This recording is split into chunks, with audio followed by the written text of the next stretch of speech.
You heard it from an antelope and tried to tell your analyst the rational explanation for you. Nervous. Listen, no impala is stupid, huh? We may look that way because of the staring and chewing. Staring and chewing. But listening intently is what we're really doing. We have no choice. We know the stats. We're the primary diet of various big cats, painted dogs, and spotted hyenas. Essential ingredients in nature's great opus, but unfortunately for us, it's a cookbook! Look, it's no coincidence there's over 100,000 of us impalas here in Gruber Park, but only like 1,600 lions. All too delighted to invite us to dine, huh? Hey, here's some ruminant humor for you. How do you get 100 impala to leave your house party, huh? Just drop everything and listen. When I was young, I used to wait for everyone to suddenly start running all at once in the same direction at a frantic pace. Except for that one dude. Too old, too young, too sick, or too stunned, stupid to move, even when pheromonally warned to by the whole group. But not the poor dude. His last words were, "Where's everyone running to? Oh, dang, I'm screwed." Then those dreadful guttural noises of predator crushing esophagus. When the rest of us finally reach safety, maybe we try to comfort each other. Well, you know, Joe, that old branch of the family shrub is so slow, it's a wonder they didn't all die out eons ago. For an antelope, the age of innocence is short. But what can you do? You gotta know. If you're not trying to eat anybody, most likely somebody's trying to eat you.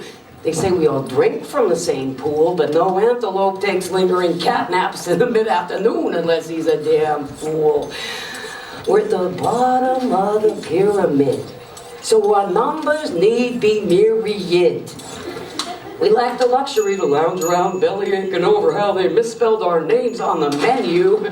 We got more important things to do than ruminate over the meaninglessness of existence with you. Leave the philosophizing to the predators who do love to have something amusing to muse upon while they loll about digesting. Oh. After an antelope reaches maturity, it serves no earthly purpose to assert her personality against the rest of the herd. That kind of behavior is never in the interest of self-preservation. When you're a prey animal, well, you need to blend in with the herd, not be seen and not be heard, because it could be any of us at any time. It's pretty random, really.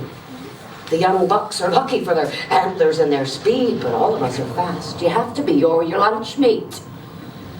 Scapegoat tartar. It's a little like living in a science fiction movie, or in Shirley Jackson's short story, The Lottery. The very collectivity we rely upon for security also makes us complicit in this ritual culling of antelope society. It's roughly the same every time. As soon as the day seems to be going maybe a little too peacefully, we all get to feeling jumpy like we're being spied on by leonine eyes, or leered at by sneering hyena. The chief does his best to warn us about whatever it is, but very often another mother's child goes missing again. There's no justice in it, it just is like this. An antelope needs to hit the ground running even before the word go. Quadrupedalism ain't as easy as it looks, you know. Any newborn oryx or gnu needs to sort it out soon so he can huff it with the rest when he hears the alarm. And then we all just try to hang together. Whoever becomes separate from the group is pretty well doomed, and everyone knows it. But some of us seem to be brought into the world for a little more reason than this. So folks think we antelope don't care about our kids as much as certain other animals do, because we don't spend like a whole year teaching them how to hunt and fish. They say we expose our kids to too many treacherous situations too young. As though we had any say in the matter, other than smothering every single one. If it's not my child who's taken to feed the lions, it'll be another mother's child. So it's no less my loss than hers if she's bereaved first. It could really be any of us. You think antelope have time to mope about at funerals like elephants do for their dead? There's not usually much left of us to be blunt about it. So, we don't take each other's company too much for granted. Keep ears and eyes open and try to blend in with the foliage. Early life can be a minefield for any kid who's a little bit different. It seems inevitable even junior society will pick out and crucify certain personalities as a sign to the rest to stay in line. Some are cast out into the wilderness where they stumble into the clutches of predators, the brambles of crime running rampant all around them, because there very often is no warning sign and there is no catcher in the rye. You can't ultimately protect a child from barreling blindly headfirst into her own fate, now can you? Couldn't it be she's just in the wrong place at the wrong time? Couldn't it be she's just walking home from the 7-Eleven a few blocks from her house, even feeling a wee bit saucy in her new maroon ski jacket and stretched denim jeans, grade 8 being the first year she doesn't have to wear those polyester flood pants with the elastic waistband, no, but actual clingy-ass stretched denim jeans.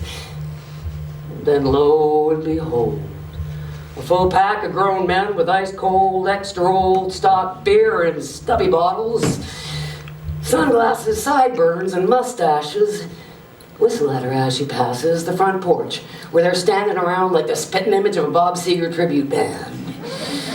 This gang of jackasses is out there every week, partying in that yellow house right across the street from the high school. They like to tell the girl that one of her friends is already there at the party. Then maybe they give her her very first beer. So she has no way of telling if it tastes a bit weird. Hey, wait a minute, there are no other girls in here. But now who's this guy with the worried eyes, claps his buddy on the shoulder, says, 13 gets you 30, Kevy, some kind of brotherly warning you don't fully grasp.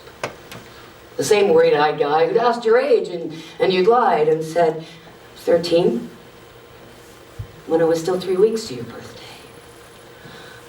But it's too late. You already hate your stretched denim jeans if they just make you look like some dumb slut flattered by drunks whistling in her butt.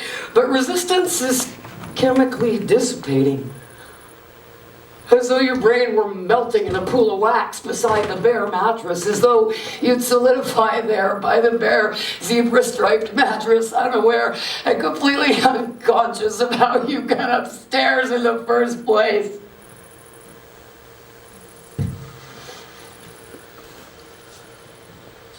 Oh no, wouldn't get Kevy 30 years, or even 30 gray hairs if you didn't get caught. Which he was not apt to do if you didn't press charges.